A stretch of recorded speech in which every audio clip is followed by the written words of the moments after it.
So joining us now, Dana Mattioli, and you know I love that name, Mattioli. You just know I love that name, Dana. She's a reporter covering Amazon for the Wall Street Journal. She's got a book coming out, The Everything War, Amazon's Ruthless Quest to Own the World and Remake Corporate Power. Wow. It's an awesome book on a number of different fronts because it's a Greek book to me. This is a book about climbing Mount Olympus, taking no prisoners on the way up, and you want to dislodge Zeus. I mean, that's basically what I read in this book. When I closed the book, I said, okay, this is people that were nerdy, and they had a good idea, and it wasn't working in the beginning. Then it started working, and then, oh my God, then it became unbelievably good. And then they got a little crazy. And I think that happens to everybody in life. So let's start there. It's great to have you. Brilliant book. How did you come to cover Amazon for the Wall Street Journal? Why don't we start there? Sure. So I was the Wall Street Journal's mergers and acquisitions reporter for 6 years. And in that role, my job was to break news on which companies were getting acquired. And something that really struck me over those 6 years was that Amazon was being invoked in conversations far flung from retail. The retail CEOs weren't just nervous about them. A lot of CEOs started getting nervous. And this became like the most feared company in America across boardrooms, across industries.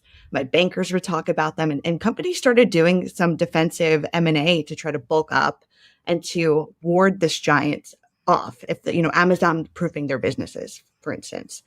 And when I was transitioning off of that beat, which I really loved, I said, how am I going to find anything better than M&A? And Amazon still seemed like this black box to me. They were deliberately secretive. They tried to hide their business practices. And that to me was such a challenge. And I wanted to get inside of it. Okay. So you have this remarkable journey. Okay. Jeff Bezos starts out and no disrespect to Jeff Bezos, because I do respect him. And he's one of the richest people in the world, if not the richest. But he starts out as a garden variety nerdy engineer at a hedge fund, a fantastic hedge fund, by the way, D.E. Shaw. And he gets this idea that he's gonna sell books. He doesn't really want to just sell books. And I'll talk to you about my interaction with Jeff Bezos in a second, and I'll get your reaction. But so tell us about this journey. I think he's a Wall Street darling from day one, obviously. So tell us about why he's a Wall Street. Sure. So I think what's important to note is that Jeff didn't really come up with this idea fully by himself. David Shaw, who's brilliant, the head of D.E. Shaw, was ahead of the curve on all things internet. This is 1994. Most people didn't have a computer. The people using the internet were like scientists, nerdy academics, people like David. And he thought this could be commercialized. So he tasked Bezos with looking into the idea of selling things on the internet. So Bezos spent months looking into this for David, for D.E. Shaw to maybe profit from. And he comes to realize that this is like a major opportunity in and of itself. And he leaves the firm to start up Amazon. And, the rest is history. But what's brilliant here is he was able to get two really lucky breaks that without them, I don't know if Amazon even exists at all, or definitely not in its current form. Once the IPO, he is able to convince Wall Street, he and his CFO at the time, that they shouldn't be measured by the traditional metrics of other retailers, that we don't have to show profits, that we're going to grow, steal share along the way, and you're going to be patient with us. And without that, some former, senior employees at the time questioned whether there's an Amazon. And they were also able to exploit the sales tax loophole that was just so important in an age of comparison shopping, where they didn't charge sales tax in very many states, some of them until 2017. Can you imagine that, where everyone else had to charge them? Yeah, so they had this advantage. So I'll give you my Jeff Bezos story, please, and you react to the story. I'm at the Sun Valley conference, the Allen and Company conference. It is the year 2000. So it's the turn of the millennium, and Mr. Bezos is giving a presentation, and he's my age. I mean, literally, I'm born on the 6th of January. I think he's born on the 12th. So he's 6 days younger than me, Dana. And we're only separated by about $250 billion of net worth. Okay, just to give you a sense for who we are. And I'm fascinated by his presentation. He says, "Listen, I'm selling books. You don't judge me as a bookseller. These books are roughly the same size. They're roughly the same weight. I'm trying to dot plot the country and to figure out where to put warehouses for logistical purposes. And the best way to do that is to sell a book. So I can figure out demographically where to put things. And I'm eventually going to sell everything. So you're judging me as a bookstore, but you shouldn't judge me as a bookstore. You should judge me as a, an up and coming Walmart on the internet, basically is what he said. And it's a brilliant exposition. I write down all these notes. I say, I'm going to go buy Amazon. The next speaker is a gentleman by the name of Warren Buffett. Buffett comes on and says, that was a lovely conversation from Jeff Bezos, but can you believe his company is worth more than Sears Roebuck, the storied retailer Sears Roebuck? And Sears Roebuck has all this hard assets, and all he's got is this silicon ether. And he just told you that he's never going to make any money, right? He was making that pitch back then. And so I ripped up my notes. I never bought Amazon. Now, of course, if you bought Amazon at that time, a $10,000 investment was worth $14 million. So I missed that one, Dana. But the point I'm making is that he had something, but it wasn't always 100% clear it was going to go in this direction. So tell us from your research, what were a few things that he did with his team to make it go in the direction it ultimately went into? First of all, I wish I would have spoken to you for my book. That would have been a great anecdote. Yeah. Well, look, it doesn't reflect well on me because I misjudged the whole situation, taking on the advice of Mr. Buffett, who now admits that he too misjudged the situation. Yeah, well, I think that's really indicative of where Jeff's mind was from the very beginning. There's a scene in the book that I really think encapsulates how he was playing, chess when everyone else is playing checkers. It's 2006. All these retail CEOs are meeting for this big gala. It's all the top CEOs in the industry, people like the CEO of Saks Fifth Avenue and Macy's and Diane von Furstenberg, right? And it's the same people year to year. And then Jeff walks in. He's never been invited before. No one views him as an apparel retailer. No one thinks that the shopper is ever going to buy her clothes on Amazon. Like, gross, right? So they underestimate him. And one of my sources sees him at the bar. And he says, what are you doing here? And Jeff replies, your margin is my opportunity. It was never just about books. To your point, books was the entry point. Yeah, and it was never even just about retail. Yeah. It started with retail, and that was the canary in the coal mine. But if you look at where they've ascended, they are the top cloud computing company in the world. They're one of the top digital advertisers. They're a grocer, a podcast studio, the top logistics giant in the US, unseating UPS, which was made 100 years ago, right? So it never stopped there. And there is this aggressive push to get to the top of any industry they could touch. Yeah. Yeah, well, it's well said. And so another quick story. Do you remember Joy Covey? Does that name sound familiar to you? The CFO. Yeah. So Joy Covey was in my law school class. And so she was a joint graduate. She went to Harvard Law School, Harvard Business School. And I would say to you that Joy Covey was perhaps the nicest person that I had come in contact with in law school. And of course, she went on to work at Kleiner Perkins, and they installed her as a CFO. And then you, of course, have the legendary Frank Quattrone, a fellow Italian who helped take the company public. And of course, Joy, unfortunately, was hit by a bicycle, as you recall. I believe it was in 2013, right? Yeah, she was hit by a car while she was biking. She died tragically. But this is an amazing story. I want to switch gears and talk about Lina Khan for a second. She's a 27-year-old law school student. She's at Yale Law School. She writes in the Yale Law School Journal in 2017, at age 27, that Amazon is a monopoly. Tell us what happens next. Yeah, she's got a remarkable rise. She writes this incendiary paper for a law school student, saying that Amazon's a monopoly and the current antitrust laws are not equipped to rein in these digital giants, these digital monopolies. And she came to that conclusion when she was working at a place called Open Markets in DC when she was right out of college. And she sort of researched Amazon in the margins for a few years while she was at Yale Law. And this paper just went viral, which is kind of crazy for a law journal article. Usually, academics read them, but, Elizabeth Warren's reading them. People start writing about them in the Washington Post and the New York Times. This article just gets this crazy reader base. And it starts making people connect the dots between Amazon, which is a darling at the time, people associate it with fast, free shipping, a smile on the box, with maybe having too much power. People start using the word monopoly in the same sentence. People start questioning, is it fair that they run the world's biggest e-commerce platform, but they compete on it? Do they have their finger on the scale? What are they doing with all the data? And she just has this meteoric rise. So from there, she becomes the face of the new trust busters. She is a lawyer on Congress's investigation into big tech, including Amazon, where they determined that all 4 of the big tech companies are monopolies. And then kind of miraculously, in 2021, President Biden picks her to be the head of the FTC as chair, the youngest in the agency's 100-year history. And, it's kind of like Joe Biden picked Amazon's Ida Tarbell to run the agency regulating it. It's interesting, right? And also they're bringing a lawsuit against Apple. So the, listen, I took antitrust law 35 years ago.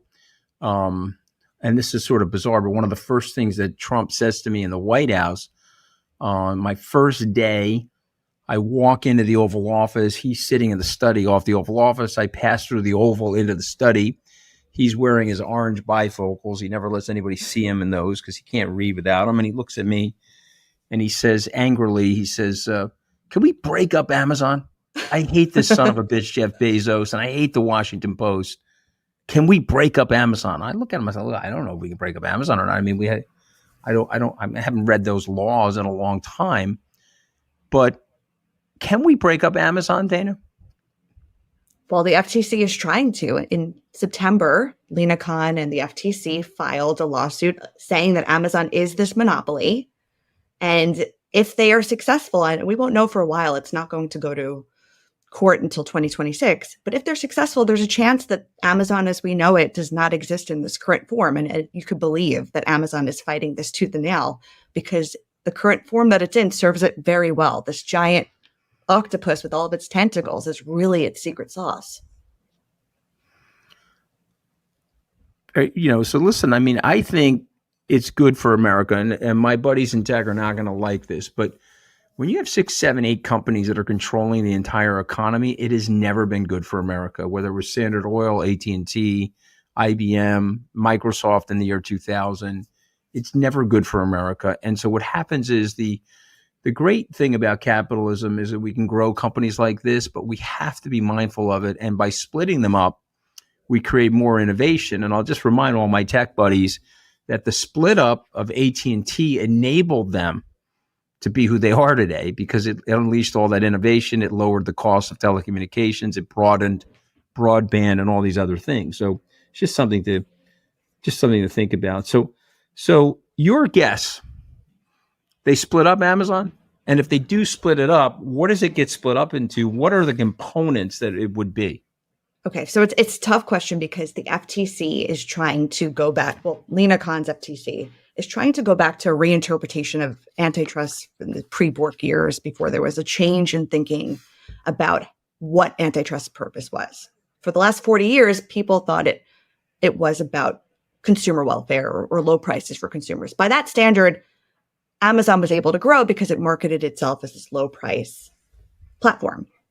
But this FTC is bringing forward cases based on more dormant legal theories from before Bork, and they've lost. They've lost a lot. So if you look at their lawsuit to try to block Facebook from buying Meta within, based on a very nascent legal theory, it lost. They tried to block Microsoft Activision, they lost. What's really interesting to me about this Amazon lawsuit, though, is that it's careful. It's kind of Borkian. It's based on consumer welfare. It's based on Amazon allegedly raising prices for customers, not only on Amazon.com, but throughout the entire online economy because they have that much asymmetric power. So to me, that gives them a better chance of winning. And from antitrust experts I've spoken to, they also agree with that. And if it were to win, I mean, there could be a scenario, for instance, where Amazon's not allowed to own this major logistics network that it forces sellers to use to be part of Prime. So maybe UPS and FedEx get more of those deliveries. So I don't think that would be a huge disruption to you and me getting our boxes on our stoops, right? But that would be, very different for Amazon to deal with. So it's pretty amazing. Let me step back for a second and talk about Mr. Bezos today. Okay, nerdy guy, very thin, balding, premature baldness, nerdy guy. Now he looks like a Marvel superhero. So he's jacked up, just turned 60 like I did. Looks like he's in the best shape of his life. What happened to Jeff Bezos over the years? I think Jeff now is the manifestation of who he thought he was supposed to be back then. So there's some anecdotes in the book where even though his physical appearance wouldn't really match the words I'm about to tell you, it kind of lines up now. So early on, it's like 1994. It's Jeff and a few of his early engineers are talking in the middle of the workday. And these guys really were idealists. They wanted to change the world with Amazon.com. No one thought it would be this big. And they wanted to democratize reading. And Jeff, from what the people in the room told me, kind of looks at them with derision and says, you guys don't have this killer mentality. And he was like kind of angry about that, right? And I think if you look at Jeff now, he definitely has that killer mentality. The stories about him being Machiavellian, you could see it, like, right? It's kind of like a physical manifestation. And I think he's sort of grown into the power. I think power changes people, Dana. I got raised Catholic. Perhaps you got raised Catholic. Mm-hmm. We're about to celebrate Easter in our religion. We're always reminded as Catholics that we return back to dust, and so that we shouldn't probably get ourselves too revved up on earth. But in my life, because I deal with people that are very rich, and I've also dealt with people that are very powerful because I ended up accidentally in politics, I find that the power does something to people, and I'm not necessarily thinking I like it. But what do you think? Do you think power changes people? And does it change them for the better or for the worse? Or maybe it's just an acceleration of their personalities. I don't know. Yeah, I do. And I think a culture that's driven by this endless need for power really warps people. It's funny on the dust reference. Jeff Bezos often talks to his employees, which rank in the millions, more than a million, that they have a day one culture, which means they always have to be scrappy, startup-y, and like stealing share, right? Even if you're the $2 trillion gorilla in the room, right? And he says that day two is detritus, it's death, right? And as part of that, to ward off day two, they have this really unforgiving culture where every year, bottom 6%, no matter how well they're doing, is cut. Their comp is backloaded. Their RSUs are years 3 and 4. So this creates this like almost Hunger Games scenario where you have to outperform to survive. So you're not cut versus your other Harvard or Stanford colleagues, right? So this creates this competitive environment.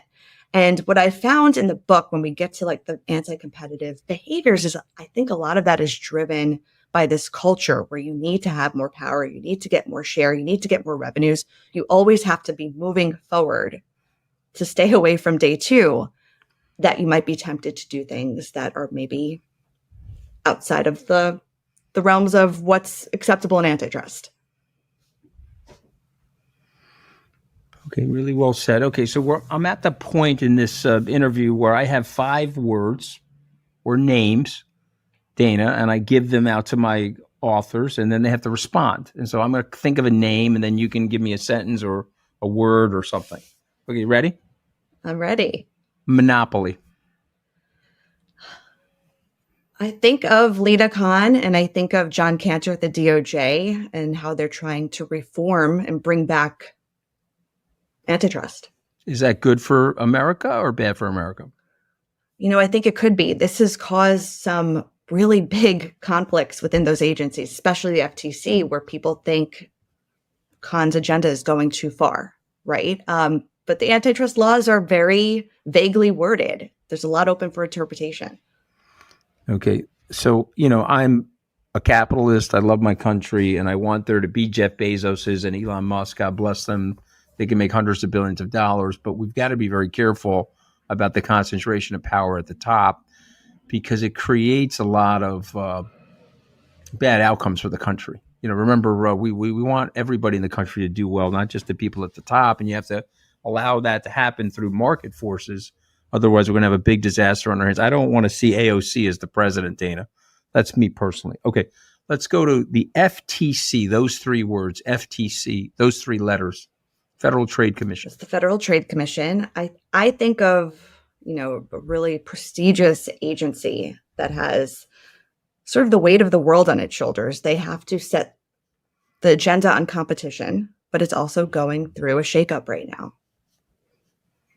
Okay. Andy Jassy. So Andy Jassy is Amazon's new CEO. He was a Bezos protege. And I think something that we dug up in the book that really just shows his mindset is that in the midst of all these antitrust lawsuits against the company where they're trying to curb its power, Andy recently told his top executives that Amazon could be a $10 trillion company. So they're not stopping. They think there's $8 trillion worth of growth. So I think that's just everything you need to know about Amazon. Okay. And did you get a chance to interview him? I don't get into who I interviewed for the book, unfortunately, but I did speak to 17 ST members. No problem. Let's go to Jeff Bezos. Jeff Bezos. Complicated. I think he is no doubt a genius. He revolutionized the way that we shop, the vernacular of American, corporate business. But I also think with the power that Amazon has, there have been unintended consequences. Does he ever return to Amazon? I mean, I know he's the chairman and everything like that, but really return to Amazon? He's spending more of his time on space. That's where the majority of his time is right now. Okay, so you're worth several $100 billion. You can probably do whatever you want, right? So it doesn't return. I would say so. I don't think so. The word Amazon, which was almost relentless, right? The company's name was almost relentless. The word Amazon. The word Amazon. I would say it's like one of the last multinational conglomerates, and there's no modern analog. People equate it to modern day Standard Oil, and I think that's largely right. Well, what's next for you, Dana? What are you going to be writing next? I am going to be writing about big tech writ large, more like on investigations into tech companies. So if you ever have any tips, I'd love to hear them. Yeah, no, I'm on the periphery, though. I'm really not a tech guy as much as I own some of these stocks, and I'm obviously a big consumer of Amazon. I think there's a box that comes to the Scaramucci family once a day, which is more reason, Dana, why I should have bought that stock 25 years ago. So seriously, you missed out. But I actually want to hear your Trump stories from the White House. I mean, we have some really fun ones in the book about Trump's animosity toward Bezos, about Peter Navarro calling him a sociopath. Yeah, he doesn't like Bezos because Bezos, he believes, is the editorial chief of the Washington Post because he owns it. So he feels like he's the one that's writing all the negative articles about him. So, which is not true. Well, we both know that that's not true. And what I never could figure out about these politicians is the baby nature of them. I've had miserable stories written about me in the Wall Street Journal. I've had miserable stories written about me in Bloomberg. I think the New York Post parodies me. I mean, I've got like cartoon disfiguring stories about me there. But I'm a big believer in the free press, and I don't take it that seriously, particularly if you put yourself in the public domain. Yet people like Trump, for some reason, it really does get under their skin. He can pretend otherwise, but it really does get under his skin. And I think it's an interesting thing about people that have power. If you look at Elon Musk as an example, whatever happened with him and Don Lemon, he did not like the conversation. And so he exerted his power where he may have been better served for both X and himself if he allows for these alternative voices to come onto the network and to the platform. So, but when you're very powerful, shocking to me about covering this story is Jeff Bezos also very thin-skinned for someone of that stature. Yeah, well, because you're getting every day someone telling you how great you are and how great the clothing looks, even if there's a day you show up naked. There's no one around you. One of the venture capitalists once said to me, the problem is, I could say a certain thing to a certain 200 billionaire person, and it could lead to generational wealth for me. It could lead to me living on a yacht as well. I say the wrong thing, I'm excised from their community, and there's no generational wealth or yacht for me. And so what happens is people conform their behavior, and so you get a lot of sycophancy and you get a lot of over-flattering. And so, but we'll see. Listen, these are phenomenal companies. I applaud what they did. There's a dark side of this stuff. But the book is outstanding. It is a book I would recommend to anybody who wants to understand corporate intrigue. And this is like Barbarians at the Gate without the takeover, right? And the irony is that they were taking over the internet, the retail on the internet. What's their market share of retail on the internet now? Over 50? It's 40%. 40%. So there you go. They're probably 5% of all retail and 40% of the internet retail, right? Yeah, that's right. But if you actually look at the gross value of their merchandise, it's higher. It's higher. That's just the fees they collect. All right. So here you go. The Everything War.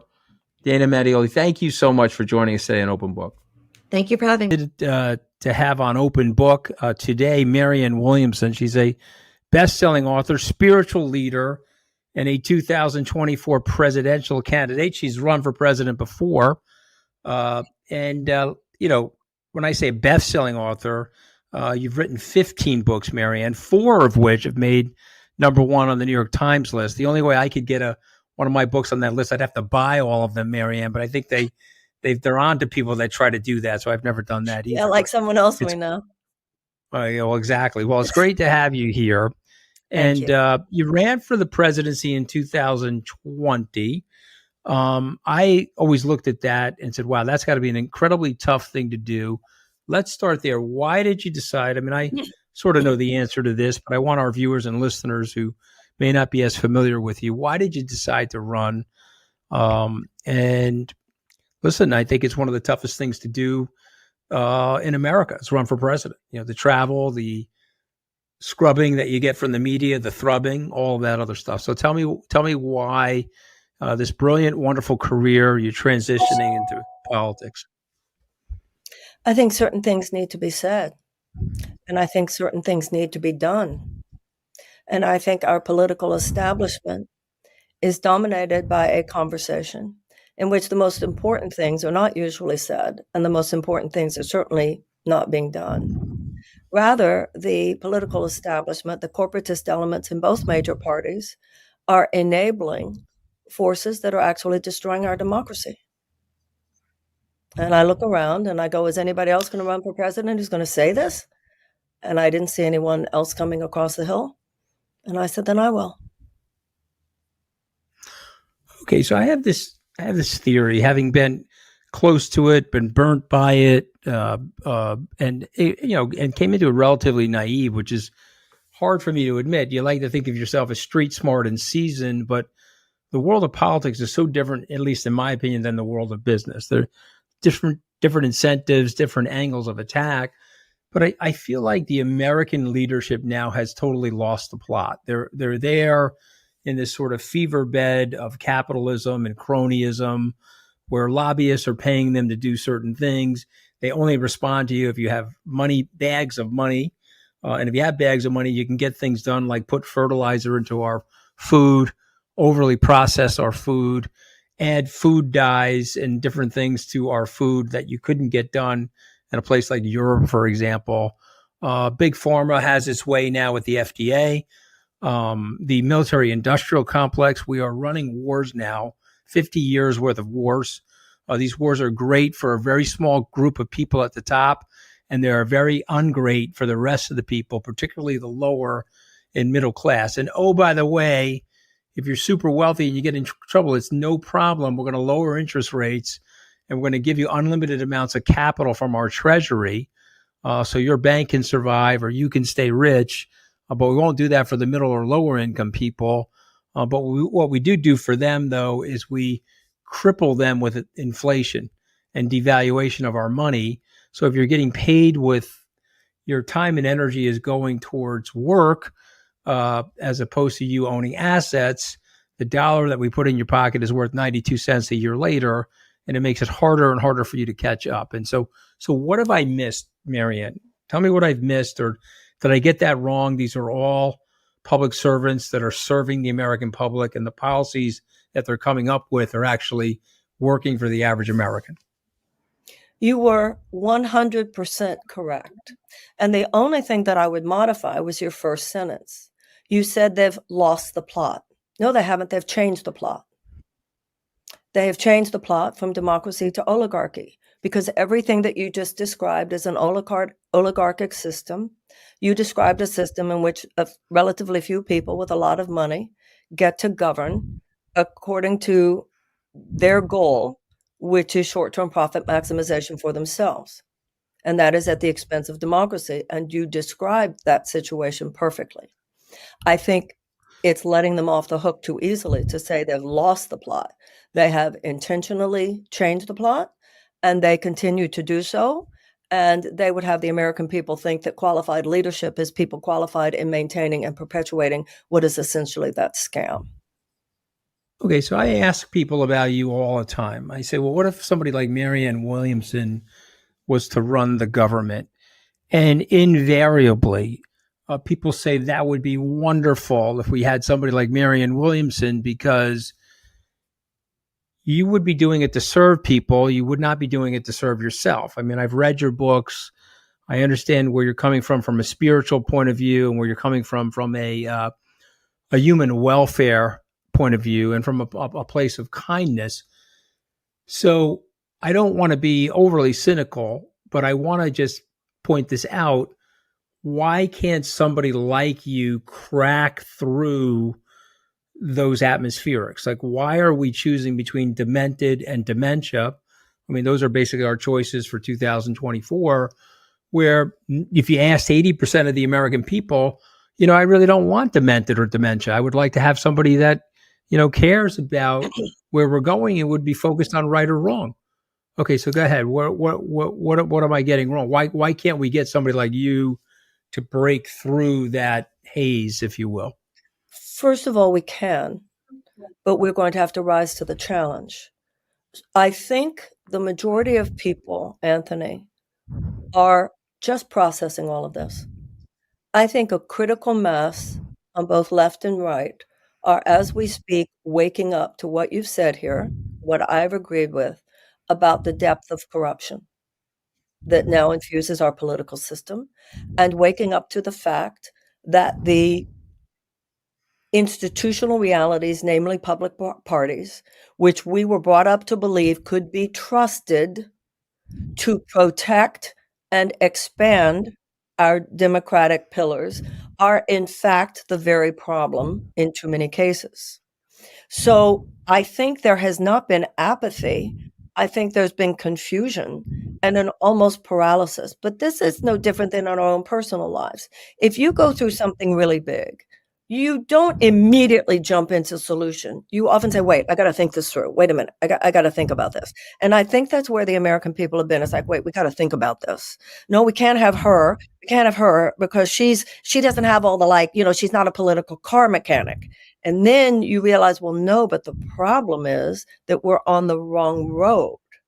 So that doesn't have to do with the political car mechanic. Well, could she actually do that? And then we go there because we've been sold that it's almost like a Wizard of Oz quality. You have to be one of them, like a Wizard of Oz. But then you realize, no, the wizard was just this guy with a mask on. We got to tear down the curtain. I'm reminded of a line from Franklin Roosevelt where he said that the primary responsibility of the presidency is not administrative, but moral vision. Moral leadership. And even when you say, can she run the government? The most important aspect of running the government at this moment is aligning the values that dominate policy back to our original values as articulated in the Declaration of Independence, which Lincoln said was an eternal rebuke to forces of tyranny and oppression. Right now, we're living in a country which is dominated by a system of economic tyranny. That is what you described. It's economic tyranny, except for a few people. So we don't need someone who's been for years involved in that system to continue to drive the car, so much as we need to disrupt that system, because the status quo will not disrupt itself. Okay. So how do we do that? You are a visionary. You're an entrepreneur. You're a writer. You rebuilt yourself, Marianne. I mean, maybe we should tell people about your personal story, which I find to be so American. Yeah, it is very American. You're the product of your own discipline and your own decision to recreate yourself, which is very emblematic to what the country sort of needs in terms of this American renewal. So let's go to your personal story for a minute. Tell our viewers and listeners a little bit about yourself and this transformation that you made over the course of your life to where you are now, and how Well, it could be impactful as a political leader. Well, I think that there's really nothing unique about my story, actually. I think my story, the only thing interesting about it is that it's not unique. But it has happened. It just so happens that my career and my life have taken me to so many different corners of our society, so many corners socioeconomically, so many corners geographically, and so many corners of human experience. There's nothing special about that. There's just something so varied about that. Now, I didn't so much transform myself. I just got very lucky, Anthony. I wrote a book and Oprah Winfrey liked it. And she opened the world for me. So what that meant is I had access. Now, once I had that access, yes, I've worked very hard. I have worked very hard. And I think just as you've worked very hard and everybody listening right now, I mean, we understand that you have to, even if you're given opportunity, but you can't overstay what it means. And I think what I got from the Oprah experience, just as I got old enough to look back at my parents, old enough to look back at the fact that I went to decent public schools, old enough to look back and to realize what it means that there were good public libraries, old enough to look back and realize that when I was growing up, there was the minimum level of economic opportunity. I think what I've learned is that I got help. I've worked hard and I got help. And we don't give enough people, Martin Luther King said, if they give it to the poor, they call it a handout. If they give it to the rich, they call it a subsidy. You mentioned earlier, you articulated beautifully, you're rich, we got a handle. But if there are too many people locked out who have just as much entrepreneurial spirit as I've had, who want to work as hard as but people are locked out, and that's unsustainable. And that's what I've learned from my experience is that I got help and I worked hard, but you can't leave out that I got help. And I want a society in which enough people are given the minimum help, particularly as children, that then it's reasonable to talk about them being accountable for their own circumstances because they had a shot at it. And to me, that's the American dream. The American dream is not that you can make it or I can make it or Barbara can make it or anybody else we know can make it.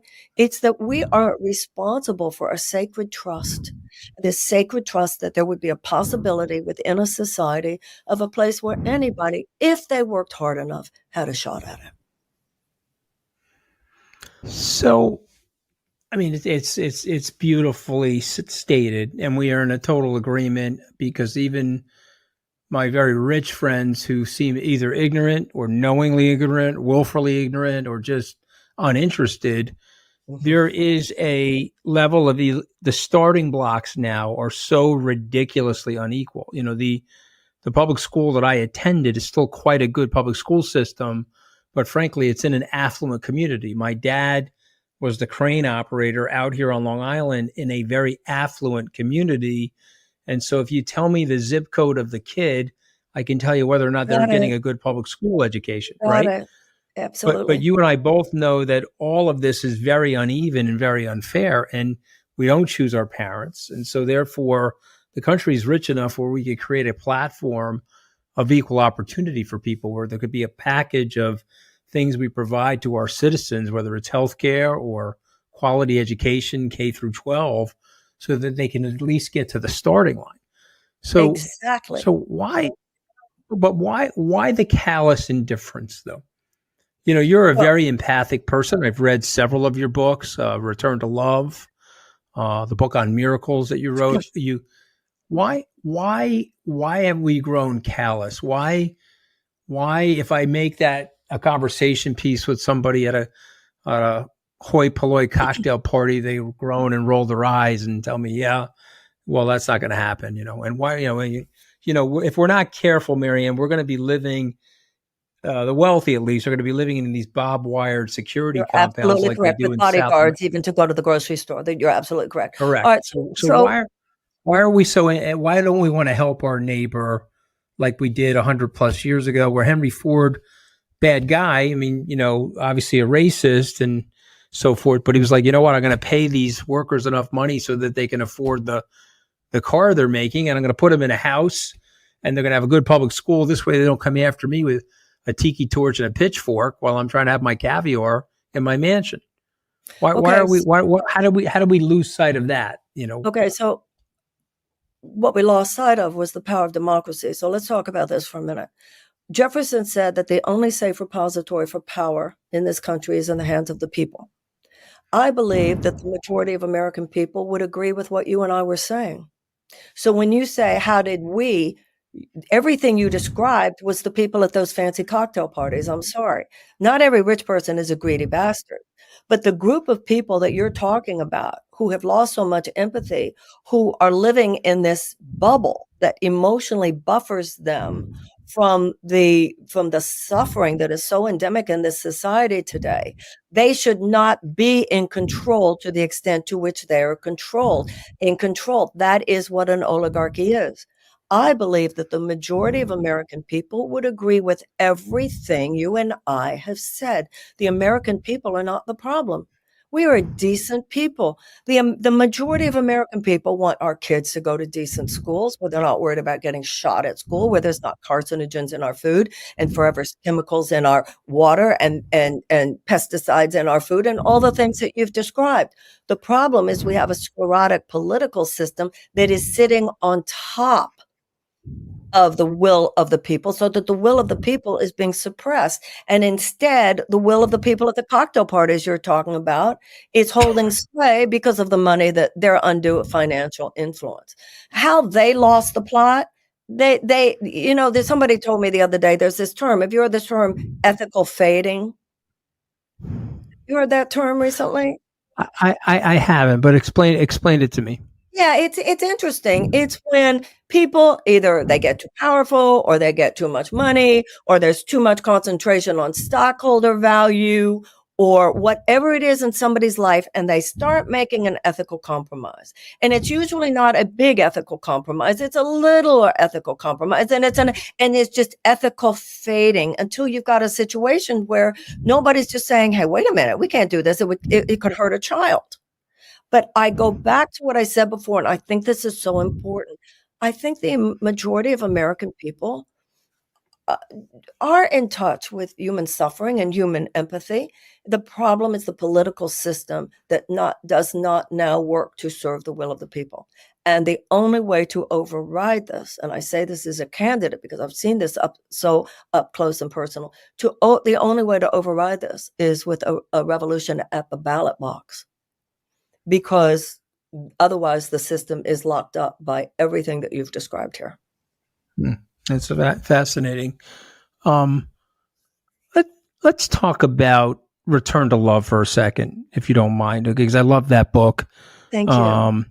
And I think you are basically, as I look through your presidential platform and watch your interviews, you're basically applying that book, to your presidential campaign. And so, and what I love about your campaign, by the way, and the reason why I wanted to have you on is if we can just get your message out there to more candidates. It doesn't just have to be candidates for the presidency, but candidates for town supervisor or candidates for the Senate or the House.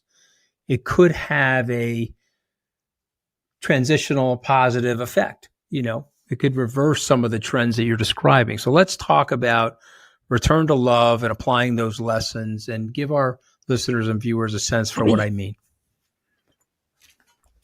Before I do that, if I may, you said it could have a transitional positive effect.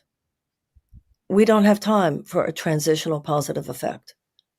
I think part of the characterological shift that is necessary at this point is a recognition of the urgency of this moment. That's number one. Number two, fair enough. I accept that. So the bottom line is simply that we're here to love one another. You see a hungry child, you feed them. You see carcinogens in the food, you remove them. You see somebody who's rationing their insulin, you pass universal health care. You see people who are burdened in their 20s with tens of thousands of college loan debts that should never have even existed, you cancel the debt. You see people wanting an education to better their lives, to pursue life, liberty, and the pursuit of happiness. You have tuition-free college and tech school like every other advanced democracy. You see people who are working at jobs that they hate because it's the only way that they can even imagine being able to pay for childcare. You have subsidized childcare. You have mothers crying, depressed, and anxiety because millions of years of evolution have told them it's too early to leave the baby after the birth of the child. You have paid family leave. You have people who are 1/3 of your workforce living on less than $15 an hour, and half of them unable to find a place to live. You have a guaranteed living wage.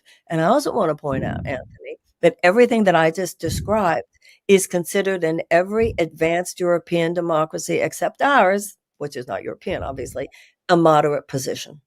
People do not realize how far the Overton window has moved from that first principle, which is that the government's job is to broker a balance between individual liberty, which includes economic liberty, and the concern for the common good.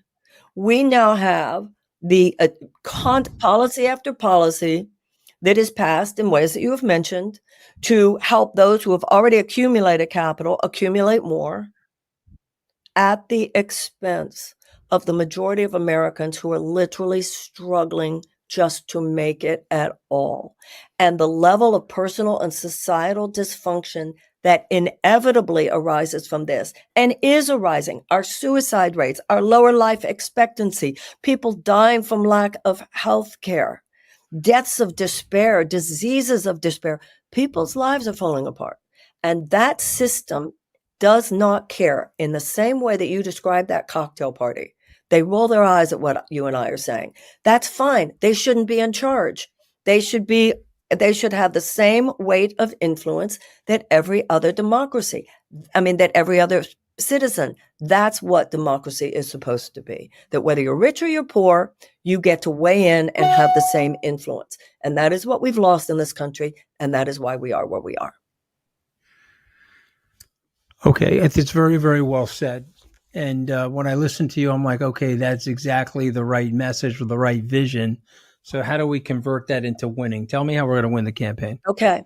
Well, I want to point out that I was just before I got on, I saw the latest poll that said I'm at 11%. The Emerson poll the other day said I'm at 10. And I'd like to, in politics, I'm sure you know this, it's kind of like when you're in elementary school and you turn 10 years old and they say, "Ooh, you're double digits now." For whatever reason, double digits really matters in politics, right? When you consider the complete media blackout. So what Fox is to the GOP, CNN, and MSNBC are to the Democratic Party. There's been a complete media blackout. They won't have me on CNN. They won't have me on MSNBC. So even though I'm higher in the polls than, let's say, Nikki Haley or even Vivek Ramaswamy, they are regularly on the Sunday news shows. They are regularly on MSN and CNN. So what I have to do is I have to override that with bought media. And independent media, such as things, and I'm grateful to be on your show today. So I need a quick million, if 1,000 people will give $1,000 or 2,000 people will give $500.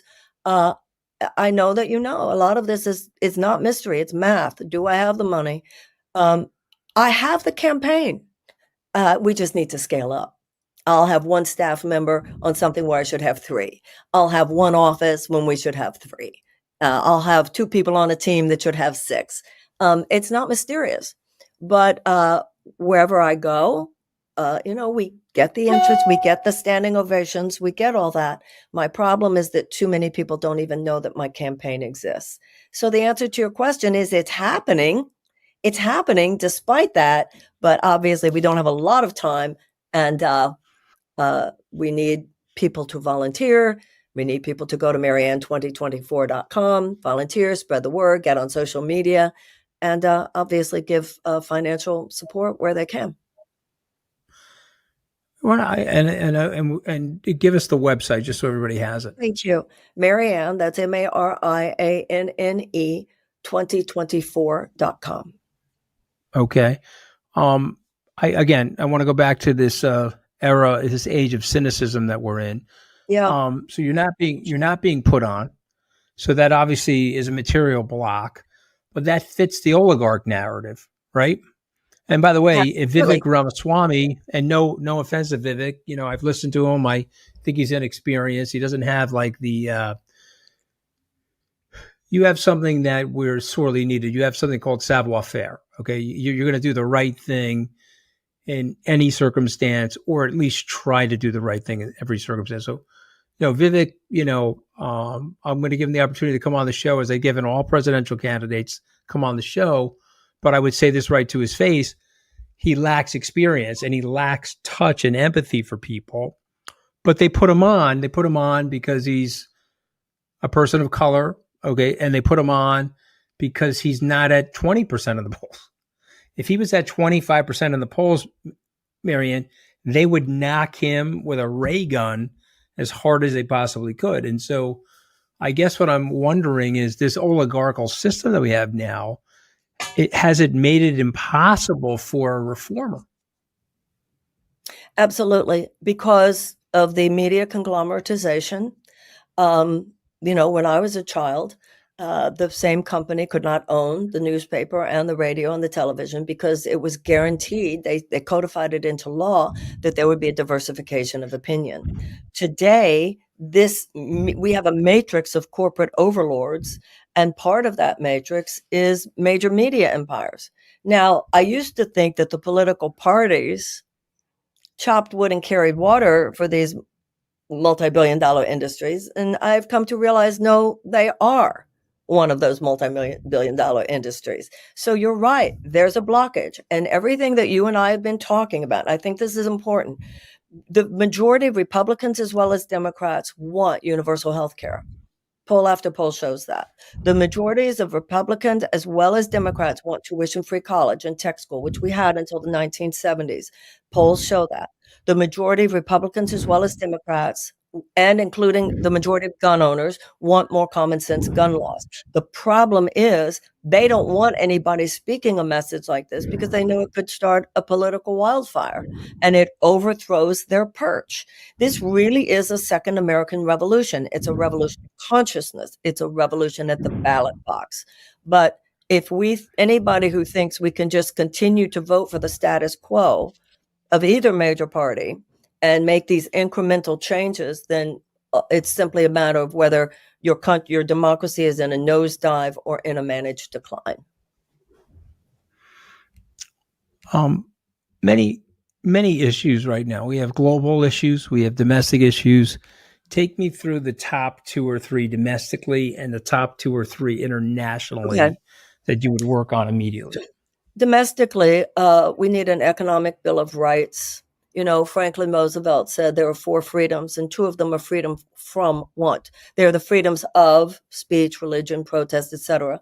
And then there's freedoms from. He said the freedoms from want and from fear. 1 in 4 Americans live with medical debt. 68,000 dying every year because they have no health care. 18 million Americans can't afford to pay the prescription drugs that their doctors give them. 85 million Americans underinsured or uninsured. So we need Medicare for all, universal health care like in every other advanced democracy. We need a guaranteed living wage. Our minimum wage is $7.25 an hour. People talk about lifting it to 15, but we have in every major city in America, the living wage is at least $20 an hour. So the Economic Bill of Rights would include the things I mentioned before. And that's, of course, on my website. It's the issue of the tuition-free college, paid family leave, a guaranteed sick pay, et cetera. I also think we need to end the war on drugs. We've spent $1 trillion on that since 1971. We know that Richard Nixon knew that it was not public enemy number 1. It has not helped this country. It has is actually exacerbated the problem of drug addiction. We had 300,000 people in prison when I was in college. Today, there are 2.3 million, and 46% of our federal prisoners are nonviolent drug offenders. For the $100 billion that we spend right now every year, we could spend a fraction of that money on a world-class network of recovery options. We should be treating drug addiction, which is an ubiquitous problem in this country. However, we should be treating it not as a criminal issue, but as a health issue, like they do in countries like Portugal. I also think we need a Department of Children and Youth. We have children, Anthony, who are traumatized before preschool. I have met principals at elementary schools who say that they have elementary school students on suicide watch. In public schools around this country, we have what they call trauma rooms. We're talking about trauma-informed education, but I talk about root causes. Why are so many American children traumatized to begin with? I think that America's children, because they're not old enough to vote, they have no constituency, they're not old enough to work, so they have no financial leverage, and I see them as the biggest collateral damage of this unfettered vulture crony capitalism that we have today. I also think we need to declare a climate emergency. This is the time to be ramping down, not ramping up fossil fuel extraction. And as we make a just transition from a dirty economy to a clean economy, we will actually create millions of jobs.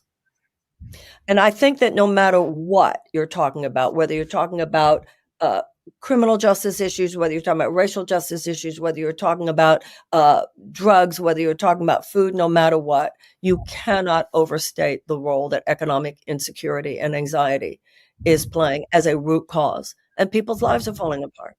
And when people's lives are falling apart, you're talking about large groups of desperate people. That's a national security risk. Because when you have large groups of desperate people in any system, they become a petri dish. And out of that petri dish, all manner of personal and societal dysfunction is almost inevitable, including vulnerability to genuinely psychotic forces. And that's what fascism represents in this country.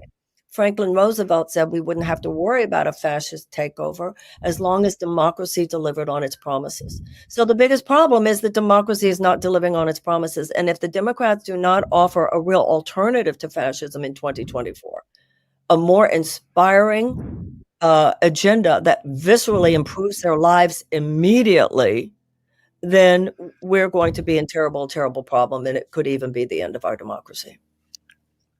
You know, it's interesting because you've mentioned Roosevelt a number of times, and one of my favorite presidents for so many different reasons. But the main reason was he was a leader in the sense that he was setting a course. That's exactly right. Not to use a rough metaphor, but there are now thermometers. They're That's right. testing the temperature of the country, and then they're reflecting the heat or the rhetoric in the country. Roosevelt was like, okay, we got to get the temperature from 90 That's exactly to 72. Right. We're going to do it because I said and so. I'm going to take you there, and I'm going to explain to you how to get there. And it's very famous fireside chats and the whole discussion about Lend-Lease and giving the garden hose to somebody who had their house on fire, and all of these great common analogies. And of course, he had his great struggle with paralysis. You know, some people actually think it was Guillain-Barré syndrome and not polio because he got it so late in life. There's a big discussion medically about what it was that he was actually afflicted with. But the point was he spent. I've never heard that before. What syndrome? Guillain-Barré, Guillain Barré, Barre syndrome, which sometimes is it's a syndrome post-virus where the body. The autoimmune system attacks the nervous system. Yeah.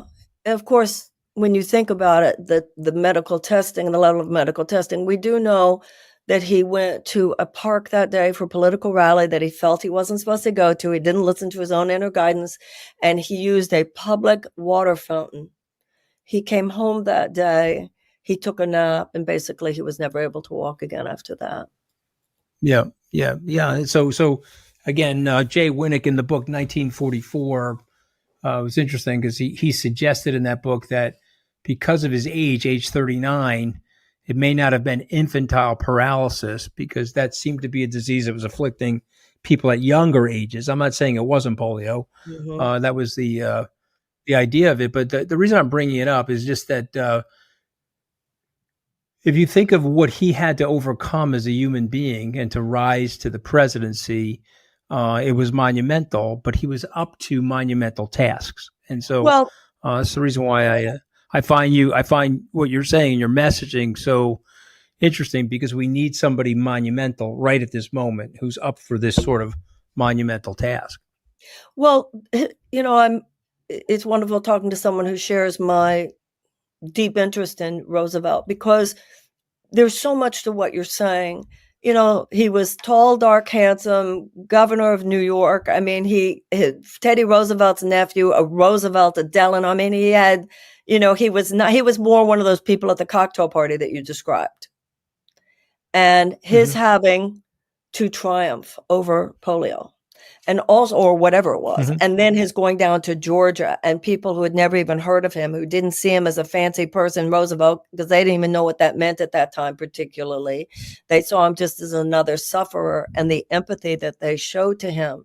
There are so many ways that we can see his life experience prepared him to have the hugeness of heart and the hugeness and strength of character to show up for that moment in history the way he did. It's so fascinating. And you're right. Yeah, listen, no, Roosevelt. This is a moment when we need a Rooseveltian figure. Absolutely. And also, I'd like to say something else to what you were saying. When you were talking before about thermometers, I was reading the other day about the German poet Heinrich Heine, and somebody was talking to him about the fact that the old cathedrals in Europe took hundreds of years to build. And so that meant that people spent their entire lives working on a project that they knew they would never see completed in their lifetime.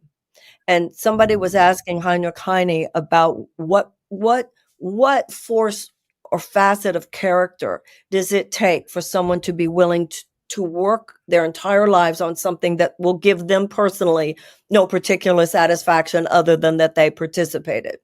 And he said, and he was talking about the 1800s, what he called the modern age, the 1800s. Think how much this applies today. He said it's the difference between men of conviction, which they had, and what we have today, he said, which is men who only have opinions. And that's exactly what you're talking about. We need someone with conviction. Listen, I think it's brilliant.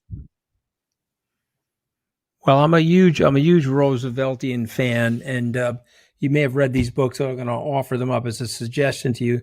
Nigel Hamilton. There's been so many great biography of Roosevelt, but Nigel Hamilton decided that he would write the war memoirs, and so. Unfortunately, Franklin Roosevelt did not get a chance to write his own memoirs the way Winston Churchill did. And so he started at the beginning of the war. He took all of his documents, all of his papers. He got access to his diary, the presidential diary that his two assistants were taking in shorthand and stenography. And he put together a 3-volume series, which is it's a box set now, but it's a brilliant series. Started in 2014. Last book, I think, was written in 2019, but it really talked about the decisions that he had to make during the war, and also the illness that he was faced with, and how he picked his leaders and how he made decisions about who, the very famous one, I know you're familiar with it because I just tell by the way you're thinking of Roosevelt, the way he asked George Marshall, he felt that George Marshall deserved to run Operation Overlord, which was the D-Day invasion. But he felt more comfortable with him in Washington. He felt he needed him in Washington. And he went to him and told him, I'm sorry, I need you here. We're going to let Ike run this. And it was just this wonderful command of the English language, but this sentiment of understanding human beings and his ability to interact with them in a way where they admired him. What did Oliver Wendell Holmes say about Franklin Roosevelt? He said he had he may have had a second-rate intellect because he got C's at Harvard. This was Oliver Wendell Holmes's joke. He may have had a second-rate intellect, but he had a first-rate temperament. It was a first-class temperament. And of course, Roosevelt responded to that by saying, well, that's because I wasn't trying at Harvard. And he clearly had a first-rate intellect as well. But yeah, it's just so sorely needed today. I mean, just people that even can't even talk in complete sentences. Okay, so unfortunately, I'm in overtime. I promised to get you out of here in 30 minutes, but I'm already in overtime. So I want to go to the 5 words that I leave all my authors with. And basically, I've chosen these 5 words with my production team. You react to them. You give me a 1 word, a sentence, 5 words, whatever you want, a paragraph. So Can let's I go with say the one first thing? one. May I just say Please, one more thing about Roosevelt? There's another wonderful book by please. Doris Kearns Goodwin called No Yep. Ordinary No Time, ordinary time. which I totally Yep. love. And what you just said about the ordinary intellect but the first-rate temperament, I think also was true of Eisenhower. That's number one. And also, Mhm. one of the things that they said about Roosevelt, which I think also relates to what you and I were talking about before, what he had to triumph over in his own life. So many of the people around him said, even when things are the worst, when it looks like there's no hope. And if you think this person was saying, we in the room thought there was no hope, and he probably knew so much more information even than we did about how there was no hope. He said he always left you at every meeting thinking it was going to be okay, and we were going to make it. Mm-hmm. Yeah, I mean, I love it. I love it. And what an interesting dynamic. You mentioned no ordinary time. So what an interesting dynamic he and his wife had. Of course, they had Yeah. their ups and downs in their marriage and more or less lived separate lives. After Lucy Rutherford and the affair that he had at the early part of his life. But the truth of the matter is they were together and they respected and admired each other. And he used her successfully politically. She used her legs to get around the country and the world, frankly, in a way that he couldn't because of his invalid status. And it's just it's a fascinating group of people. And America has always had that person, Marianne. We had Washington at its inception. We had Lincoln at the point of breakage, when the country needed to be re-sanctified and reunified. We had Roosevelt during the Depression and the Great Second World War. And we need that now. We need somebody now. So this is why I'm so delighted that you decided to come on. So here are the 5 words. Okay, you ready? Mm-hmm. I'm going to say the word Democrat, and you react by saying what? It doesn't now seem to be the party that I grew up with. And I think of myself as a Roosevelt Democrat, and I'm running as a Democrat because I hope for the Democratic Party as well as for the Republican Party that the parties can return to their own souls, to the high-minded principles that at one point infused them. Today, the corporatist perspective has completely taken over the Republican Party, and it dominates the establishment leadership of the Democratic Party. So when I think Democrat, I think hope that the Democratic Party will retrieve its role as it was under Roosevelt of unequivocal advocacy for the working people of the United States. And I hope the DNC will stop messing with me so that I can have a fair shot at this primary. Yeah, that's part of the oligarchical nature of the whole thing. When you hear the word Republican, you think corporatist. What I want you Now to I take do. that down the line of Republican. Listen, Eisenhower said that the American mind at its best is both liberal and conservative. When I was growing up, more than not, there were liberal Republicans when I was growing up. And so there was a time when the Republican Party, more than not, was a home for high-minded conservative values. And the Democratic Party was the home, more than not, for high-minded liberal values. And so my hope for the Republican Party, as well as for the Democratic, is that it retrieves their souls. Right now, I have very, very little respect for the Republican Party. Okay. I got to use this word, Biden. Incremental. Credit where credit is due. He defeated Trump in 2020. I believe he's a very weak candidate going forward. His numbers are dropping as we speak. Even with all of Trump's indictments, the president has had a hard time consistently breaking even with Trump in the polls. I believe his greatest service to the country right now would be to bow out, as he had said that he would, and to let a different crop of candidates come in, of which I obviously believe I would be the wisest choice. Okay, 2024. Decisive, critical. And if you were to describe if you were going to describe a woman by the name of Marianne Williamson, what would you say? Trying my best. Decent. With the help of people and God, capable of doing great things. Yeah, I would add aspirational. I think ultimately, for the country to succeed, we need aspiration for all people. And I think you represent that, Marianne. I'm very, very happy that you joined me today on Open Book. I want to thank you, and hopefully I can get you back on as we get into campaign season, which is going to start to heat up here. Thank you. Thank you. It was a real honor for me to have you on. I